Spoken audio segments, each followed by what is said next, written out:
Hey guys, I'm Wendy Jo. I'm going to take you really quickly through 5 of my favorite editing software that I use for all of my YouTube channels. Number 1 is Canva. I love Canva. I have Canva Pro. It's super versatile, and having the Pro option gives you so many extra features. It is totally worth the $12.99 a month that it cost me. Number 2, iMovie. When I'm working on my iPad creating videos, I love to use iMovie because it's super simple to work with. There are some features it does not have, but it does work for creating shorter videos. The third design tool that I love to use, and it's on my Mac, is Final Cut Pro. It does take a lot of learning to be able to use all of those features that it has, but it's well worth it. It does cost some money, so it is definitely not a free site, but it's a good one to use.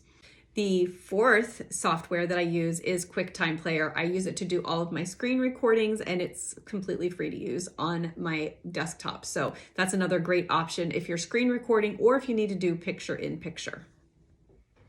The fifth software that I use, and this is on my mobile device, that is CapCut. It's great for creating short videos and editing together clips, and then I will export them and do the editing on Canva.